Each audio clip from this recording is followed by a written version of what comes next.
और इधर यूट्यूबर एल्विश यादव की मुश्किलें फिर से बढ़ चुकी हैं क्योंकि ईडी ने अब पूछताछ के लिए एल्विश यादव को लखनऊ बुलाया है रेप पार्टी में सांपों के जहर सप्लाई के मामले में। देखिए 1 मिनट में पूरी खबर। बिग बॉस ओटीटी के विजेता एल्विश यादव की मुश्किलें बढ़ रही हैं। ईडी ने एल्विश यादव को लखनऊ में पूछताछ के लिए बुलाया है। आपको बता दें कि ईडी एल्विश से अपनी पार्टियों में नशे के लिए सांप के जहर के संदिग्ध इस्तेमाल और उससे संबंधित वित्तीय लेन देन से जुड़े धन शोधन के मामले में पूछताछ कर रही है। करीब 1 महीने पहले भी एल्विश को पूछताछ के लिए बुलाया गया था। ईडी ने मई महीने में यूट्यूबर एल्विश यादव के खिलाफ केस दर्ज किया था। ईडी ने इस मामले के संबंध में हरियाणा के गायक राहुल यादव उर्फ राहुल फाजिलपुरिया से भी पूछताछ की थी। ईडी एल्विश यादव के खिलाफ मादक पदार्थ या नशे के लिए पार्टी आयोजित करने के लिए अवैध धन के इस्तेमाल और अपराध से अर्जित आय की जांच कर रही है। एल्विश यादव को नोएडा पुलिस ने 17 मार्च को गिरफ्तार किया था। एल्विश यादव पर आरोप है कि उनके द्वारा आयोजित पार्टियों में नशे के लिए सांप के जहर का इस्तेमाल किया जाता है। और चलिए अब अगली खबर आपको बताते हैं। भारी बारिश और बाढ़ से चीन में हाल बेहाल है। चीन के हांगकांग की बात करें तो यहाँ पर लगातार बाढ़ से लोगों की मुश्किलें बढ़ती जा रही हैं। और मुश्किलें ऐसी कि आपको तस्वीरें दिखाएंगे तो आप हैरान हो जाएंगे। ये देखें किस तरह से लड़की इस बाढ़ के पानी में बहती हुई जा रही है। बचने की पूरी कोशिश कर रही है ये लड़की, लेकिन ये देखिए बाढ़ के पानी में किस तरह से तेज बहाव है और ये लड़की आगे बढ़ती हुई बहती हुई जा रही है। पूरी कोशिश कर रही है कि किसी तरह से ये लड़की बच जाए, लेकिन बहाव इतना तेज है और बाढ़ इतने तेज बहाव के साथ आगे बढ़ रही है कि ये लड़की शायद ही बच पाई हो, क्योंकि हांगकांग से जो तस्वीरें लगातार सामने आ रही है बारिश के चलते मुसीबत बनी हुई है और ये लड़की बाढ़ से बचने की पूरी कोशिश कर रही है।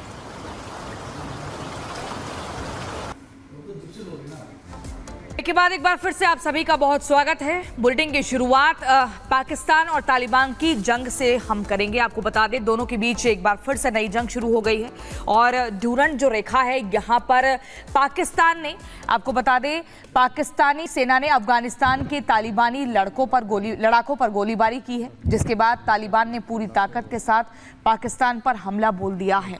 ये बड़ी जानकारी आपको दे रहे हैं। तालिबान और पाकिस्तान में बॉर्डर पर नई जंग शुरू हो गई है। दोनों देशों की ड्यूरंट रेखा पर पाकिस्तानी सेना ने अफगानिस्तान के तालिबानी लड़ाकों पर गोलीबारी की है, जिसके बाद तालिबान ने पूरी ताकत के साथ पाकिस्तान पर हमला बोल दिया है। तो देखिए धमाकों के आप आवाज सुन रहे हैं, ये लगातार फायरिंग हो रही है। दोनों ही देश एक दूसरे पर फायरिंग कर रहे हैं। एक तरफ अफगानिस्तान से तालिबानी लड़ाके तो दूसरी तरफ पाकिस्तान की ओर से फायरिंग की गई है। तो शुरुआत की गई पाकिस्तान की ओर से इस ड्यूरंट रेखा पर फायरिंग की और उसके बाद अफगानिस्तान से भी फायरिंग की गई है। लगातार एक दूसरे पर हमला करते हुए दोनों देश दिखाई दे रहे हैं और उस वक्त की ये तस्वीरें आपकी टीवी स्क्रीन पर आप देख पा रहे हैं। किस तरह से एक के बाद एक धमाके सुनाई दे रहे हैं आपको, एक के बाद एक धमाके किए जा रहे हैं तालिबान और पाकिस्तान दोनों ही तरफ से।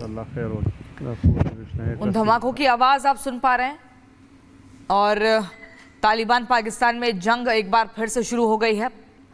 पाकिस्तान के टुकड़े तय हैं, ऐसा अफगानिस्तान का मानना है।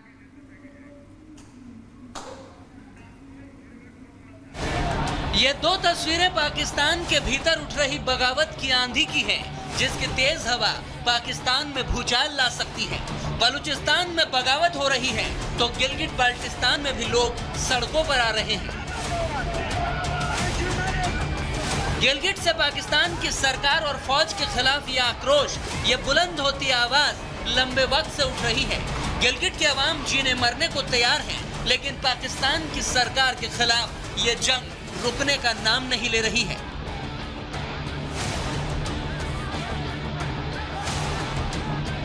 वायरल वीडियो में लोग सड़क जाम कर रहे हैं, पाकिस्तानी सरकार के खिलाफ नारेबाजी कर रहे हैं। लोगों की मांग है कि कारगिल रोड खोलकर गिलगिट बाल्टिस्तान को भारत के लद्दाख के करगिल जिले में शामिल किया जाए। लोगों का यह भी दावा है कि पाकिस्तान हमारे साथ भेदभाव करता है, लेकिन अब जनता ने ठान लिया है कि फैसला अब पाकिस्तानी हुकूमत नहीं बल्कि अवाम करेगी।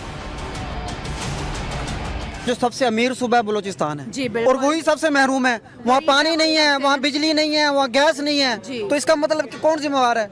हमारे हुक्मरान ही है ना।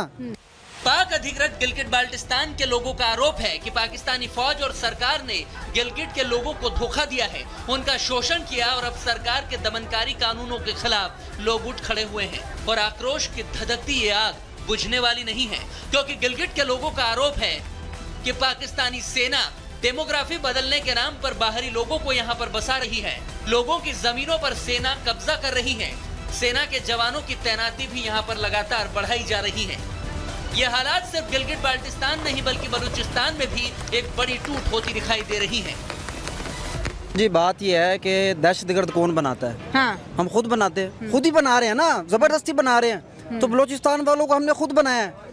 कहीं ऐसा ना हो पाकिस्तानी सरकार और फौज पाले हुए आतंकियों को मजबूत करने के चक्कर में घर में लगी आग को बुझा ना पाए और मुल्क के दो टुकड़े हो जाए। Bureau report, Republic Bharat. और चलिए अब बात करते हैं पीएम नरेंद्र मोदी की इस ऐतिहासिक यात्रा की, क्योंकि कल पीएम नरेंद्र मोदी सिंगापुर पहुंचे और थे और कई ऐतिहासिक समझौते भी हुए हैं। लेकिन इसी बीच इस खबर से पहले हम एक बार अमेरिका की खबर आपको बता देते हैं, जहां पर जॉर्जिया में एक स्कूल के भीतर हमला होता है और उस हमले के दौरान 4 लोगों की मौत हो जाती है, 9 लोग घायल हो जाते हैं। फायरिंग में आपको बता दें हमलावरों ने भागने का प्रयास भी किया, लेकिन उससे पहले उन्होंने स्कूल के भीतर, क्लास के भीतर ही जितने छात्र थे उनको बंद कर दिया। हालांकि पुलिस ने मौके से हमलावरों को धर दबोचा। अमेरिका में एक बार फिर से गोलीबारी होती है और इस गोलीबारी में दहल उठते हैं। देखिए, स्कूल में गोलीबारी की जाती है जिसकी जो बाइडेन अमेरिकी राष्ट्रपति ने निंदा की है। कमला हैरिस जो कि उपराष्ट्रपति है, उनका भी कहना है कि बख्शे नहीं जाएंगे, गलत किया गया है।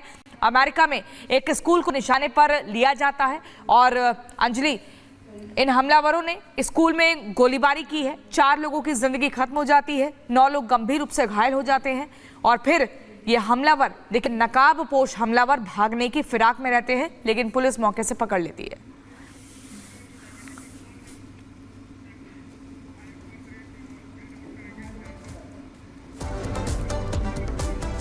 तो इसके बाद अब बात करते हैं पीएम नरेंद्र मोदी की सिंगापुर यात्रा की, क्योंकि कई ऐतिहासिक समझौते हुए हैं दोनों ही राष्ट्रों के बीच और टेक्नोलॉजी, स्वास्थ्य समेत कई ऐसे समझौते हैं जो ऐतिहासिक माने जा रहे हैं। कल पीएम नरेंद्र मोदी जब पहुंचे थे सिंगापुर, उनका स्वागत हुआ संसद में और वहां के पीएम वोंग उनसे मुलाकात करते हुए नजर आए।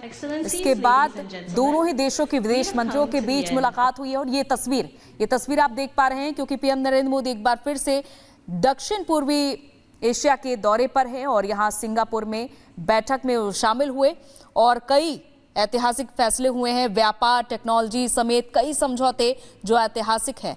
और इससे पहले पीएम मोदी 2 दिनों के ब्रुनेई दौरे पर थे और अब सिंगापुर में है फिलहाल पीएम नरेंद्र मोदी।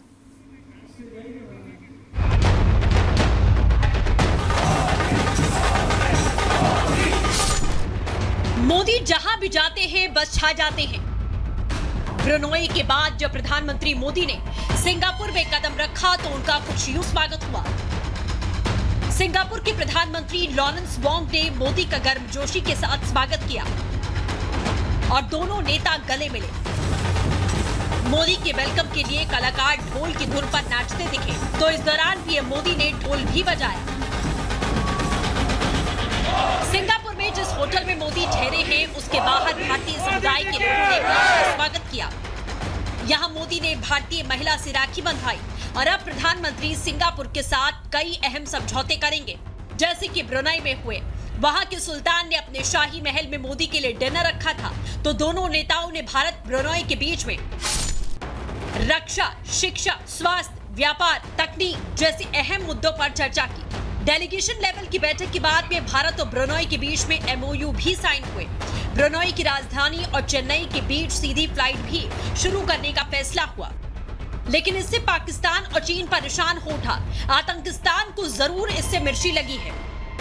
पाकिस्तान को लगता है कि मुस्लिम देशों का तो वो चौधरी है, तो कोई भी मुसलमान देश भारत से दोस्ती नहीं करेगा, परंतु यहाँ ब्रुनेई तो अच्छी खासी भारत से रिश्ते बढ़ा रहा है। 1 सेकेंड, चाइना को भी परेशानी है ब्रुनेई से, क्योंकि ब्रुनेई साउथ चाइना सी पर एक अहम लोकेशन पे है।